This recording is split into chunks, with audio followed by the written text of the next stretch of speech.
একসময় শয়তান আল্লাহর দরবারে এসে বলল, আমি আজ তোমার শপথ করতে পারি, যদি আইয়ুব নবীর ধনী জীবন আর আরাম সুখ চলে যায় তাহলে তিনি কখনোই তোমার ইবাদতে অবিচল থাকবেন না।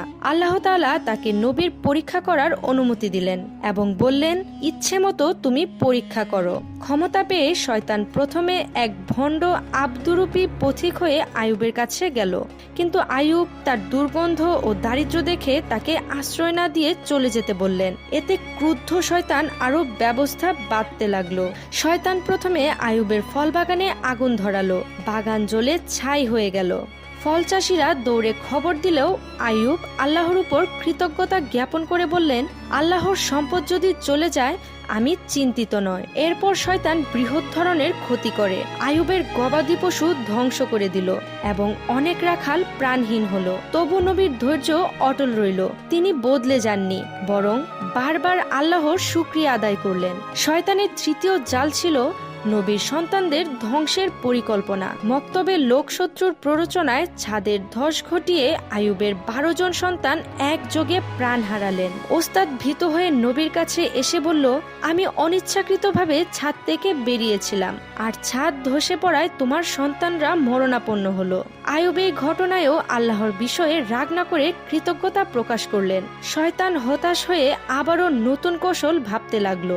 ধৈর্যের পরীক্ষায় আইয়ুবের 4 স্ত্রী ছিলেন, তাদের মধ্যে 3 জন দুর্ব্যবহার করে চলে গেলেন। কেবল রহিমা নবীর পাশে থেকে সেবা চালিয়ে গেলেন। লোকেরা নবীর প্রতি মন্দ মন্তব্য করতে শুরু করলো। কেউ বলল, যদি তিনি সত্যিকারের নবী হতেন তাহলে আল্লাহ কেন এমন গজব নাজিল করলেন। এই গুঞ্জন ও তাচ্ছিল্যে আইয়ুব পুরোপুরি নিজেকে পরবাসী রূপে আবিষ্ট করে মানুষের সাথে মেলামেশাও বন্ধ করে দিলেন। তবু তিনি ইবাদত ও ধৈর্য ছাড়লেন না।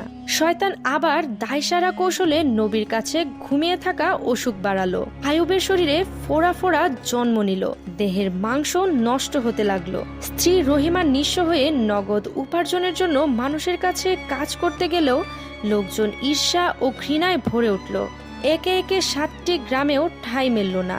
অবশেষে গোলচ্ছবি স্থানীয় এক ঝোপের তলে রেখে আইয়ুবকে অচেতন অবস্থায় রেখে সবাই চলে যায়। শুধু রহিমা ও 2 ভক্ত সেবকই তার পাশে রইল।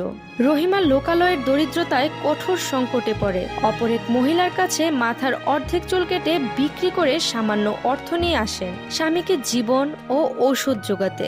এই কাজের খবর শয়তান একটি দুর্বল সুযোগ হিসেবে ধরল এবং দরবেশ সেজে আইয়ুবকে গোপনে কটুভাবে সন্দেহ করিয়ে দিল।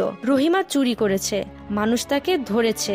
আইয়ুব অবাক হয়ে রাগান্বিত হলেন এবং শপথ করলেন, যদি সুস্থ হন তিনি 100 বেতের শাস্তি দেবেন। রহিমা আঘাত পেয়ে আল্লাহর সামনে নিজের সত্যতা বলতে লাগলেন। আল্লাহ জিব্রাইলকে পাঠিয়ে নবীর কাছে সত্যটি জানালেন। রহিমা দুর্দান্ত নেককারী, তাকে নির্দোষ মনে করে খাদ্য গ্রহণ করতে বললেন। শয়তান থেমে থাকলো না। ওই বৃদ্ধ ভণ্ডরূপ নিয়ে রহিমার দক্ষতায় ওষুধ দিল বলে ভরসা জাগালো। রহিমা ওষুধ নিয়ে নবীর কাছে আনতে গেলেন।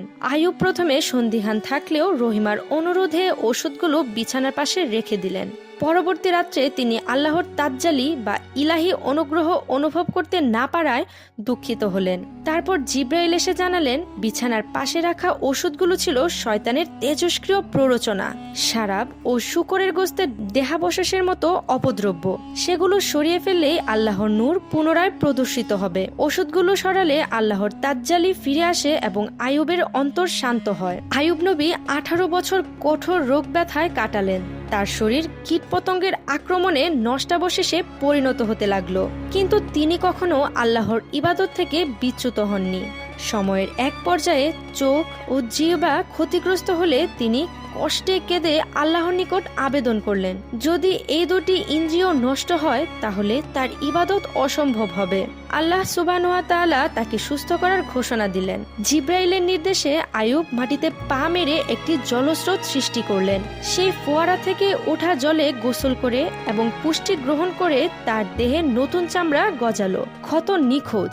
ফেরেশতারা জান্নাতি বস্ত্র দান করলো। আইয়ুবের রং চেহারা ফিরে এলো এবং তিনি সম্পূর্ণ সুস্থ হলেন। একই জলে রহিমাও গোসল করে তার সৌন্দর্য ফিরে পেলেন। বিবির চেহারা তরুণী সমান হয়ে উঠল।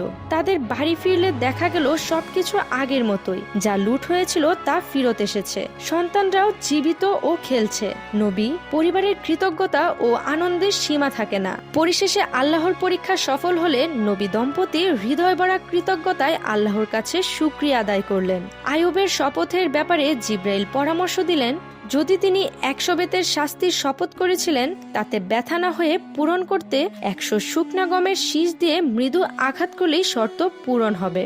এভাবে সকল কষ্টের পর আল্লাহ তার নবীর পুরস্কার দিলেন। স্বাস্থ্য, পরিবার, সম্পদ ও সম্মান পুনরুদ্ধার হলো। প্রিয় পাঠকগণ, আইয়ুব আলাইহিসসালামের জীবন আমাদের জন্য ধৈর্য, বিশ্বাস ও নেতৃত্বের এক চমৎকার মর্মবাণী। শয়তান নানা উপায়ে পরীক্ষা নেয়, ধন সম্পদ, সন্তান, স্বাস্থ্য, সম্মান। তবুও যদি আমরা আইয়ুবের ন্যায় আল্লাহর প্রতি স্থির থাকি তাহলে কোনো ফিতনা আমাদের পথভ্রষ্ট করতে পারবে না। আল্লাহ আমাদের পৌরুষ, ধৈর্য ও সঠিক ঈমান দান করুন, যেন আমরা তার পথে অবিচল থাকতে পারি। যদি ইসলামের ইতিহাস, রহস্য ও কোরআনের কাহিনী জানতে আগ্রহী হন তাহলে ভিডিওটি লাইক, কমেন্ট ও শেয়ার করতে ভুলবেন না। আর সাবস্ক্রাইব করুন আমাদের চ্যানেল জ্ঞানের ক্যানভাস, যেখানে ইতিহাসের অজানা রহস্য উঠে আসে ঈমানের আলোয়।